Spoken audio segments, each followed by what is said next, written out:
Naqueles dias, crescendo o número de discípulos, os judeus gregos, entre eles, queixaram-se dos hebreus porque suas viúvas estavam sendo esquecidas na distribuição diária de alimento. Por isso, os 12 reuniram todos os discípulos e disseram: não é certo negligenciarmos o ministério da palavra de Deus a fim de servir às mesas. Irmãos, escolham entre vocês 7 homens de bom testemunho, cheios do Espírito e de sabedoria. Passaremos a eles esta tarefa e nos dedicaremos à oração e ao ministério da palavra. Tal proposta agradou a todos. Então escolheram Estevão, homem cheio de fé e do Espírito Santo, além de Felipe, Prócoro, Nicanor, Timão, Pármenas e Nicolau, um convertido ao judaísmo proveniente de Antioquia. Apresentaram estes homens aos apóstolos, os quais oraram e lhes impuseram as mãos. Assim a palavra de Deus se espalhava. Crescia rapidamente o número de discípulos em Jerusalém e também um grande número de sacerdotes obedecia à fé. Que o Senhor aplique a sua palavra em nossos corações. Oremos.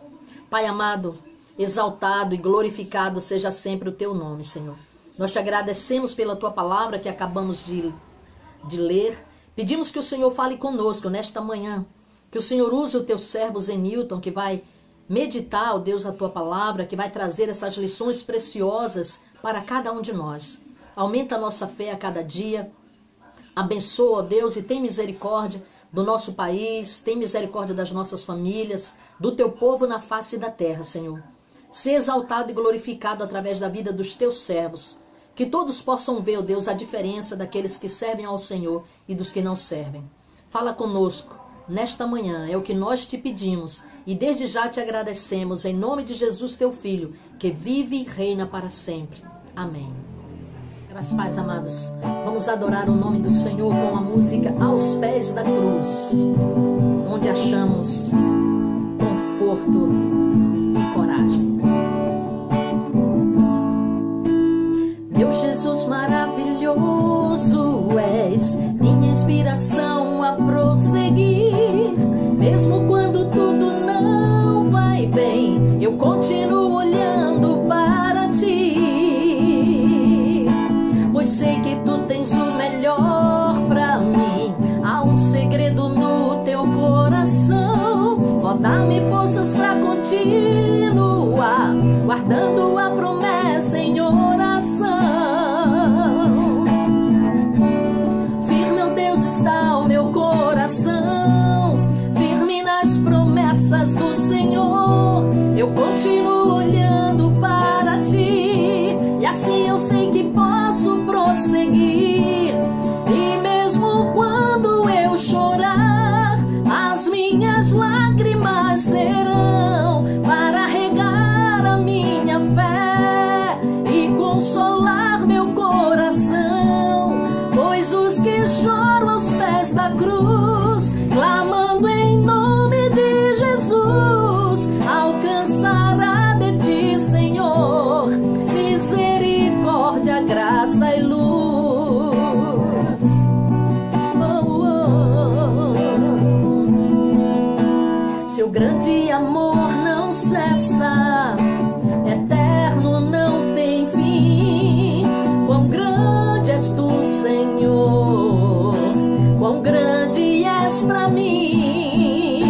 Tua graça é o meu refúgio, descanso no teu poder. Maravilhoso és pra mim. Firme, ó Deus, está o meu coração, firme nas promessas do Senhor. Eu continuo olhando para ti, e assim eu sei que posso prosseguir. E mesmo quando eu chorar, as minhas lágrimas serão para regar a minha fé e consolar meu coração. Pois os que choram aos pés da cruz, clamando em nome de Jesus, alcançará de ti, Senhor, misericórdia, graça e luz. Misericórdia,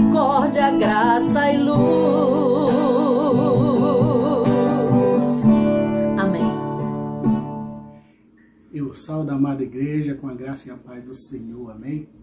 Mais uma vez estamos aqui para poder compartilhar um pouco da palavra de Deus e assim poder encher o nosso coração de graça, de paz, de esperança. E nesse pensamento eu vou deixar para você o Salmo de número 46. Ouça o que o Salmo diz. Deus é o nosso refúgio e fortaleza, socorro bem presente na angústia. Pelo que não temerei, ainda que a terra se mude, ainda que os montes se transportem para o meio dos mares, ainda que as águas rujam e se perturbem, ainda que os montes se abalem pela sua braveza. Há um rio cujas correntes alegram a cidade de Deus, o santuário das moradas do Altíssimo. Deus está no meio dela, não será abalada. Deus a ajudará ao romper da manhã. As nações se embravecem, os reinos se movem, e ele levanta a sua voz, e a terra se derrete. O Senhor dos exércitos está conosco. O Deus de Jacó é o nosso refúgio. Vinde, contemplai as obras do Senhor, as desolações que ele tem feito na terra. Ele faz cessar as guerras até o fim da terra. Quebra o arco e corta a lança. Queima os carros no fogo. Aquietai-vos e sabei que eu sou Deus. Serei exaltado entre as nações. Serei exaltado sobre a terra. O Senhor dos exércitos está conosco. O Deus de Jacó é o nosso refúgio. Amém? Bem, eu comecei lendo essa passagem aqui de Salmo, porque nos nossos dias, esses acontecimentos, muitos servos do Senhor têm se abalado. Eu confesso que em meu coração existe uma paz, mas uma paz porque a palavra de Deus me garante que Deus está no controle de todas as coisas. Disso eu não tenho dúvida nenhuma. Por isso, a cada manhã que eu acordo, eu coloco Deus no meu coração. Eu penso no Senhor, eu penso na promessa.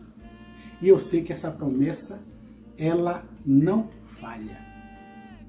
Tudo pode passar, menos as minhas palavras, o Senhor deixa claro. Então, nós temos que ter essa esperança, amados. Nós temos que aquietar nosso coração, confiar nesse Deus, né, que nós falamos sempre, saber que Ele é Deus e que a sua palavra não volta atrás. Então, com esse mesmo espírito de adoração, eu gostaria de, nesse momento, fazer uma oração com você. Feche os seus olhos, vamos falar com Deus, amém? Pai querido e amado, nós queremos, Deus, expressar nossa gratidão a Ti, ó Pai. Porque nós sabemos que não existe outro Deus além de Ti. Nós queremos Te agradecer, ó Deus, porque desde o princípio o Senhor nos prometeu e as Suas promessas são cumpridas e serão cumpridas até a vinda do Teu Filho amado, que irá, ó Deus, nos levar para o lar que o Senhor disse que Ele iria fazer para nós. Essa é a nossa esperança, essa é a nossa alegria. O tempo que passamos aqui, ó Deus, é passageiro. Mas, ó Deus, aquieta os nossos corações. Aquieta, ó Deus, a nossa vida, porque muitos, ó Deus, estão correndo, ó Deus, estão impacientes, estão, ó Deus, em tormenta. Mas que a gente possa entender, ó Deus, que o Senhor está neste barco. E o Senhor é que conduz o nosso barco. E quando o Senhor quer, o Senhor manda que a tempestade se acalme, que os ventos parem de soprar. Então, somente, ó Deus, que nós possamos tomar posse disto, ó Deus, da Tua palavra. Tomar posse, ó Deus, do Deus que nós servimos, que nós possamos tomar posse disso. Saber que o Senhor é Deus e que não há outro Deus além de Ti. Que o Senhor nos ama, que o Senhor cuida de nós que o Senhor entregou seu Filho amado para morrer na cruz por nós, ó Pai. Essa é a nossa confiança. E é nisso, ó Deus, que nós nos alegramos. Dá paz ao coração do teu povo, Pai. Dá esperança e perseverança. Porque a tua palavra diz que a tribulação, ela produz perseverança. E a perseverança, a paciência, a esperança. Que nós possamos ter a esperança no Senhor. Louvado e exaltado seja o teu santo nome. É em nome de Jesus que nós te agradecemos. Amém. Amém? Glórias a Deus por isso. Bem, como nós já vimos, a nossa aula tem como tema Transformando Crises em Oportunidades. É livro de Atos, do capítulo 6, do versículo 1 ao 7. Nós já tivemos assim a oportunidade de falarmos até o versículo 5, na qual a gente falou sobre alguns assuntos, falamos sobre as tentativas que o inimigo tiveram e colocaram dentro da igreja. E isso vem falando desde o capítulo 4, com relação à perseguição. Foram as três tentativas de impedir o avanço da igreja.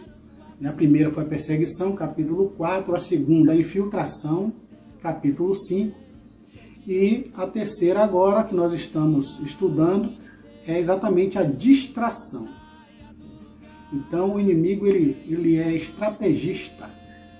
E ele agora coloca a distração no meio da igreja para impedir o crescimento colossal da igreja, na qual nós já estudamos, em que as mulheres, as viúvas dos helenistas, não estavam sendo atendidas na distribuição diária. Então, houve ali uma murmuração no meio da igreja, e essa murmuração veio trazendo uma distração, querendo tirar os apóstolos do serviço a qual eles foram chamados, para uma outra direção, desviando a visão da palavra do Senhor, da oração, desse ministério tão importante para a igreja, para um outro ministério que é importante também, mas que no caso dos apóstolos não eram assim a sua prioridade. Então existiu a murmuração na igreja. Depois nós falamos sobre a decisão dos apóstolos, a decisão acertada que eles tiveram, na qual eles ouviram as queixas e aceitaram essas queixas e resolveram os problemas com rapidez, para que fosse estancada mais uma vez essa tentativa do inimigo e fosse frustrado as suas ações. Então nós vimos também nessa decisão dos apóstolos 3 verdades contidas nela, que foi o perigo da distração, a diaconia da mesa e a diaconia da palavra. E desta forma nós vimos aí, destacamos os 2 ministérios da igreja, que é a diaconia da mesa, que está lá no capítulo 6, versículo 2 e 3, e a diaconia da palavra, que está no versículo 4, fazendo assim com que a igreja agora tivesse a ação social e a pregação do evangelho, sendo que, neste caso, é a diaconia da mesa, a ação social, e a pregação do evangelho, a diaconia da palavra. Algumas igrejas caiu em extremos com relação a esta matéria, com relação à diaconia da palavra ou à diaconia da mesa. Por exemplo, o pietismo, no século XVII, caiu em extremo ao ver o homem apenas como a alma a ser salva. A assistência social era praticamente descartada. Isso não os interessava. Já a teologia da libertação, no século XX, fazia o contrário, pois eles viam o homem apenas como um corpo a ser assistido e dava pouca importância ao lado espiritual do homem. A salvação de Deus, porém, alcança o homem de forma integral, isto é, a alma e o corpo. Imagine aí se nós tão somente nos preocupasse com a salvação e não olhasse a parte social, as necessidades das pessoas. Prova disso que João, no 1 João, capítulo 3, o versículo 17, diz o seguinte: quem tiver bens do mundo e vendo seu irmão necessitado, cerrar-lhe o seu coração, como estará nele o amor de Deus? Então, tanto a obra social quanto a palavra de Deus é algo que veio do coração de Deus e que ele vem demonstrando na sua palavra todo esse tempo. E os apóstolos ali entenderam esta necessidade das duas diaconias.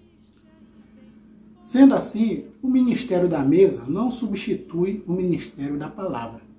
Nem o ministério da palavra dispensa o ministério das mesas. Os dois trabalham em conjunto em prol da sociedade e em prol do reino de Deus. John Stott, ele enfatiza o seguinte, que nenhum dos dois ministérios é superior ao outro. Ambos são ministérios cristãos que visam servir a Deus e ao seu povo. Ambos exigem pessoas espirituais, cheias do Espírito Santo, para exercê-lo.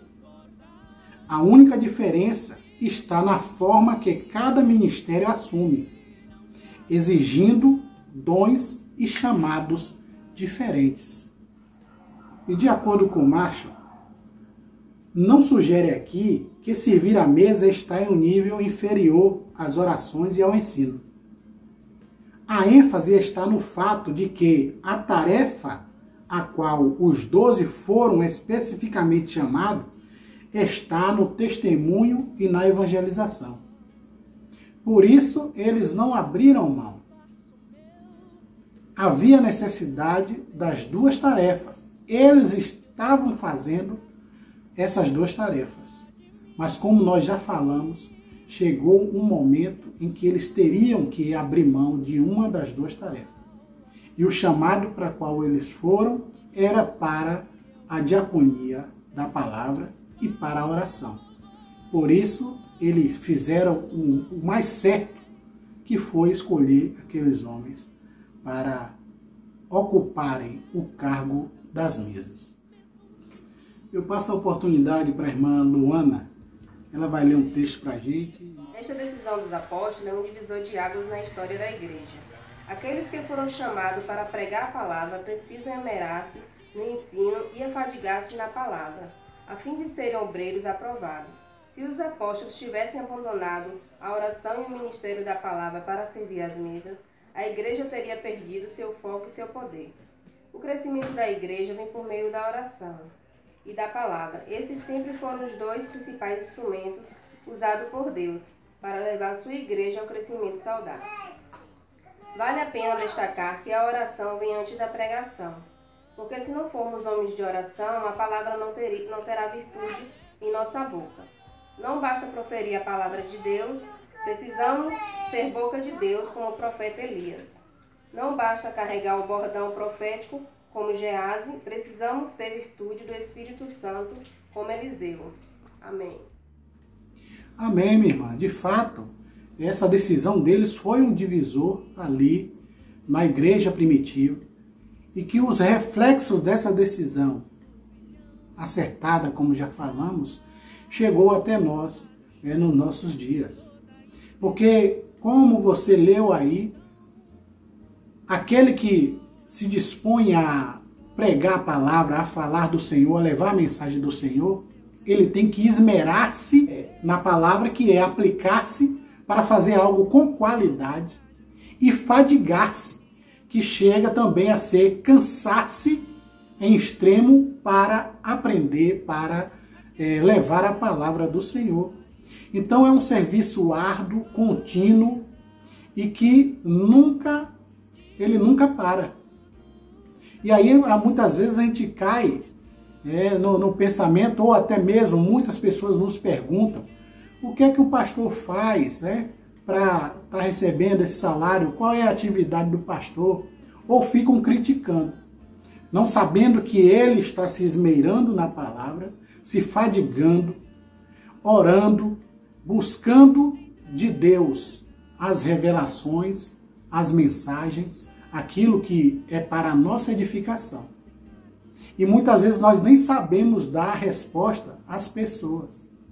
Então, de fato, foi muito acertado, né, esta decisão dos apóstolos. Porque imagine se eles resolvessem seguir como eles estavam fazendo. Iria, a certo momento, falhar em alguma das áreas e provavelmente, com tantas pessoas e recursos, ele iria falhar na área da palavra e da oração. E imagine se esses homens decidissem isso e falhassem nesse momento. Será que a igreja teria chegado até nós? Será que a palavra de Deus teria alcançado tantas pessoas? Então nós precisamos sim tomar as decisões certas. E a melhor decisão é aquela que vem do alto, aquela que vem de Deus. Porque Deus tem falado para você, eu tenho certeza. Deus tem falado para você o que é que você tem que fazer, qual é o seu ministério dentro da igreja. Você tem apoiado o seu pastor? Você tem apoiado a liderança? Você tem feito a diferença na sua igreja? E Deus, ele não nos chamou para estar acomodados. Por isso que esse tema desse mês foi tão relevante, né? Resplandeça a sua luz. Uma igreja contagiante. E nós precisamos sim ser essa igreja contagiante que resplandece e que mostra a luz de Cristo em nossa vida. O versículo 5 de Atos 6 diz o seguinte, o tema, a aprovação do povo. A decisão dos apóstolos trouxe glória ao nome de Deus, paz para a igreja e solução para os problemas. Tanto que Lucas deixa relatado neste versículo 5 o seguinte, tal proposta agradou a todos. Então escolheram Estevão, homem cheio de fé e do Espírito Santo, além de Felipe, Prócoro, Nicanor, Timão, Pármenas e Nicolau, um convertido ao judaísmo, proveniente de Antioquia. A oportunidade também está com a irmã Cláudia. Irmã Cláudia, leia aí pra gente, fale aí. Amém? As decisões tomadas em conformidade com a vontade de Deus agradam a Igreja de Deus. Quando a Igreja age em obediência à palavra, reina a paz em seu reino. Quando os líderes da Igreja são governados pelos princípios de Deus, o trabalho é dividido e não há sobrecarga. Quando a Igreja escolhe sua liderança, sobre a égide dos preceitos divinos, as tensões são resolvidas, as necessidades são supridas e a Igreja cresce com mais ousadia. É muito interessante essa passagem que a irmã Cláudia leu. Aqui tem alguns pontos que eu gostaria até de enfatizar de novo, né, o que ela leu. As decisões tomadas em conformidade com a vontade de Deus agradam a Igreja de Deus. Com certeza. E esse deve ser o nosso pensamento. Todas as nossas decisões têm que ser tomadas em conformidade com a vontade de Deus, dentro da palavra. Ele diz que quando a igreja age em obediência à palavra, reina a paz em seu meio. E nós temos que nos esmeirar, usando até a outra palavra, nos esmeirar em reinar essa paz em nosso meio. Não estou aqui dizendo que a gente está em guerra, certo? Mas nós temos alguns problemas que precisamos analisar. Algumas coisas que têm atrapalhado o nosso crescimento. E que eu sei que a igreja ela tem agido conforme a palavra de Deus. Nós não pregamos aí mistérios como muitos fazem, oba-oba, pula-pula. Nós pregamos a palavra simples e clara. Agora nós precisamos ter consciência das nossas atitudes, porque isso aqui é uma verdade. Quando os líderes da igreja são governados pelos princípios de Deus, o trabalho é dividido e não há sobrecarga. Isso nós fazemos aí. E graças a Deus que o nosso líder aqui na terra, o pastor, e a liderança tem feito este trabalho aqui, dividido tudo, para que não haja sobrecarga para ninguém. E precisamos, evidentemente, da ajuda de todos vocês. Quando a igreja acolhe sua liderança sob o égide dos preceitos divinos, as tensões são resolvidas, as necessidades são supridas e a igreja cresce com mais ousadia. E isso nós estamos precisando. De fato, nós estamos precisando disso. Que a igreja acolha a sua liderança. Que a igreja critique menos a sua liderança. Que em vez de criticar, leve soluções. Porque se for uma crítica construtiva, a crítica construtiva ela sempre vem com uma solução, com uma alternativa. Não adianta eu criticar algo e não dar uma solução para que aquilo seja resolvido. Então a igreja tem que, sim, como a gente fala, como eu gosto de falar, colar com o seu pastor, com a sua liderança, apoiá-lo. Tudo aquilo que estiver dentro da palavra, e graças a Deus, tudo aquilo que ele tem trazido para o nosso meio está dentro da palavra. A igreja precisa apoiar mais. Não é a liderança apoiar o pastor, porque isso já fazemos e sabemos que esse é o nosso compromisso.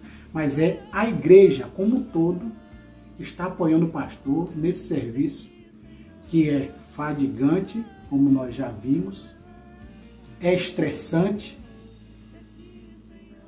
e é árduo. Então que possamos sim estar aí prontos a servir. Amém? Ah, esse rapaz aqui, olha o nome dele aí. Como é o nome dele? Adolf Pohl. Isso. Adolf Pohl diz que o nome dos eleitos tem uma entonação grega. O nome dos homens que foram escolhidos, né, os 7 diáconos, ela tem uma entonação grega. Devem ter sido nomeados justamente helenistas, porque a negligência em relação às viúvas dessa origem havia sido por causa de toda essa ação. Nicolau é chamado expressamente de prosélito de Antioquia. Pela primeira vez aparece um grego de nascença, um gentil, no contexto da Igreja de Jesus, ainda que pela via do ingresso na cidadania israelita. Pela primeira vez, soa também o nome de Antioquia, que mais tarde se torna tão importante em Atos dos Apóstolos, sendo o próprio Lucas originário de Antioquia. Ele dispunha de conhecimentos especificamente precisos. Em contrapartida, uma pessoa com o nome Filipe, apesar do nome grego, dificilmente seria um helenista. Mas por quê? Porque mais tarde ele atuou intensamente em Samaria, ou seja, em uma área de língua aramaica. E se ele fosse um helenista, a gente já sabe que o helenista não falava aramaico, eles só falavam grego, pelo tempo que eles passaram na Grécia. Então, com toda certeza, Filipe não era um helenista, mas foi escolhido exatamente porque ele tinha as prerrogativas necessárias para o diaconato. Versículo 6, a ordenação dos diáconos.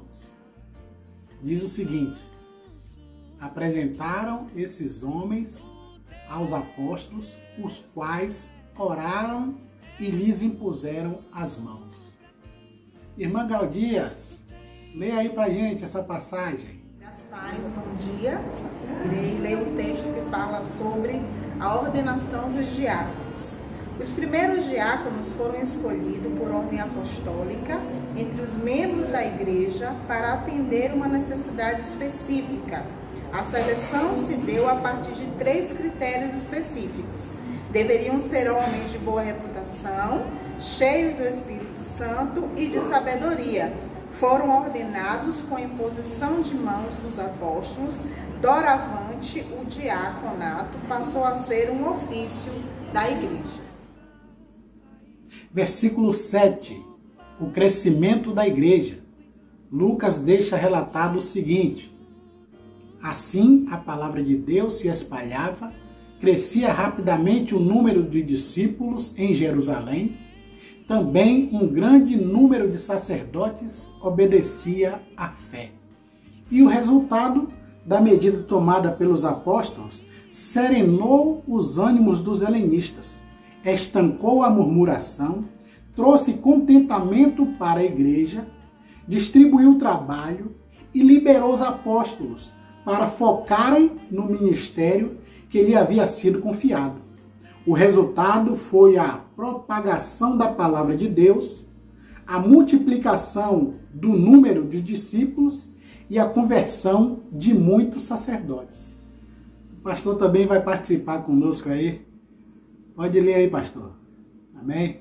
Graça e paz, irmãos, bom dia. O relato que eu vou trazer é muito importante, e relevante para a nossa igreja. Vejam só, os 2 verbos, crescia e multiplicava, estão no tempo imperfeito, indicando que a propagação da palavra e a multiplicação da igreja eram contínuos. Nós podemos ver isso em Atos 9, 31, 6, versículo 7, 12, 24, capítulo 16, verso 5, 19, verso 20, 28, 30 e 31. Supõe-se que naquele mesmo tempo existiram cerca de 18.000 sacerdotes e levitas, ligados ao serviço do templo. Muitos deles estavam sendo convertidos a Cristo. E aqui tem uma fala de Adolf Paul, onde ele diz que a palavra de Deus é tão poderosa que invade até as fileiras dos adversários, pois muitíssimos sacerdotes obedeciam à fé evangélica. Que Deus abençoe. A irmã Tânia vai deixar também uma passagem para nós. Amém? Leia aí, irmã. Graça e paz. Se os apóstolos tivessem perdido o foco para se dedicarem à diaconia das mesas, a palavra não teria sido espalhada. E, como consequência, não haveria um crescimento numérico saudável da igreja. Quanto maior o alcance da palavra, maior o crescimento da igreja. A palavra é o principal instrumento usado por Deus para levar sua igreja ao crescimento espiritual e numérico. Sempre que a palavra de Deus foi proclamada com fidelidade e poder, integridade e relevância, a igreja cresceu. Sempre que a palavra de Deus foi negligenciada, a igreja perdeu seu vigor e se corrompeu. O crescimento da igreja agora atinge também muitíssimos sacerdotes, do partido dos saduceus, a classe religiosa que liderava a perseguição à igreja. Glórias a Deus. Bem, com isso nós chegamos a mais um final de aula da nossa IBD. Esperamos assim, se Deus permitir, no próximo domingo estarmos mais uma vez juntos para podermos aprender um pouco mais do Senhor. Vocês tenham aí um bom domingo. Deus abençoe a todos e guarde em nome de Jesus. Amém. Tchau.